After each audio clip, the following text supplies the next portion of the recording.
ন্যায় বিচার হলে জুলাই আগস্ট মানবতাবিরোধী অপরাধ মামলায় শেখ হাসিনা খালাস পাবেন বলে আশা আসামি পক্ষের রাষ্ট্রনিযুক্ত আইনজীবী আমির হোসেনের।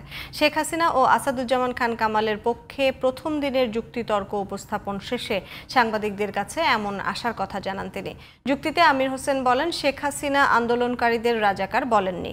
শেখ হাসিনা আন্দোলনকারীদের সাথে বসতে চাইলেও তাকে বসতে না দেয়া ছিল সরকার পতনের আন্দোলনের ডিজাইনের অংশ। অভিযোগপত্রের পটভূমিতে শুধু আওয়ামী লীগের শাসনামলের বদনামকে প্রসিকিউশনের একতরফা ন্যারেটিভ বলেও মনে করেন আমির হোসেন। সাইদুল ইসলামের রিপোর্ট। জুলাই আগস্ট মানবতাবিরোধী অপরাধের মামলায় সাবেক প্রধানমন্ত্রী শেখ হাসিনা ও তার আমলের স্বরাষ্ট্রমন্ত্রী আসাদুজ্জামান খান কামাল সহ ৩ জনের বিরুদ্ধে ৫৪ সাক্ষীর সাক্ষ্যগ্রহণ ও তার পক্ষে ৫ দিন ধরে যুক্তি তুলে ধরে প্রসিকিউশন। এর জবাবে সোমবার আসামিপক্ষের রাষ্ট্রনিযুক্ত আইনজীবী তার যুক্তিতর্ক উপস্থাপন শুরু করেন। শুরুতেই ট্রাইব্যুনাল আইনটির সীমাবদ্ধতা তুলে ধরে তিনি বলেন, এই আইনে বিচার কাজ অনেকটা হাত পা বেঁধে সাঁতার কাটতে বলার মতো। মামলার পটভূমিতে প্রসিকিউশন বঙ্গবন্ধু ও শেখ হাসিনার শাসনামলকে ফ্যাসিবাদ ও দুঃশাসন বলে যে বক্তব্য দিয়েছে তার জবাব দেন। বলেন, এই বক্তব্যগুলো আওয়ামী লীগের বিরুদ্ধে দীর্ঘদিনের একতরফা ন্যারেটিভেরই অংশ। ঠিক আছে, মানলাম যে আমার বঙ্গবন্ধু এই যে আমার আসামিরা ধরেন তাদের কুকীর্তিকে যদি যুক্তির কাছে ধরেও নেই, তাহলে আপনি আমার সুকীর্তিগুলো তাদের উঠানো উচিত ছিল।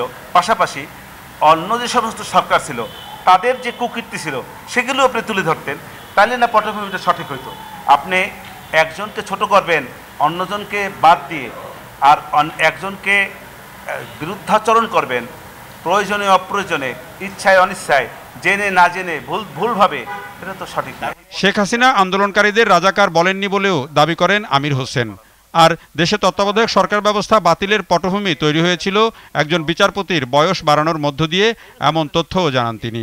তত্ত্বাবধায়ক সরকারের আমলে যাতে উনি শেষ প্রধান বিচারপতি হিসেবে থাকতে পারেন তার নিমিত্তে একটি আইন করা হয়, বয়স বাড়ানো হয়। অতএব এই জায়গাটা থেকে তত্ত্বাবধায়ক সরকারের যে কনসেপ্টটাকে তৎকালীন সরকার কলুষিত করেছে, এই কলুষিত হওয়ার প্রেক্ষাপটেই এই তত্ত্বাবধায়ক সরকারকে বাতিল করেছেন শেখ হাসিনা সরকার। আমি এটাও বলেছি যে মুক্তিযুদ্ধের কোঠাটাকে সমন্বয় করা, কমিয়ে আনা, এই সদিচ্ছা তার ছিল, কিন্তু সেই সদিচ্ছার প্রতিফলন করতে এই আন্দোলনকারীরা দেয় নাই। এই যে দেয় নাই, এটা একটি আজকের যে তাদের যে ডিজাইন, এই ডিজাইনের একটি অংশ ছিল। প্রসিকিউশন শেখ হাসিনা ও আসাদুজ্জামান খান কামালের সর্বোচ্চ শাস্তি চাইলেও আসামি পক্ষের আইনজীবী বলছেন, সঠিক বিচার হলে আসামিরা খালাস পাবেন বলেই প্রত্যাশা তার। আমি মনে করি সাবেক প্রধানমন্ত্রী শেখ হাসিনা একজন নিরাপরাধ ব্যক্তি এবং তার বিরুদ্ধে যে সমস্ত চার্জ আনিত হয়েছে সেই চার্জগুলি সঠিক নয় এবং সাক্ষ্য প্রমাণেও তা প্রমাণ করতে সক্ষম হন নাই।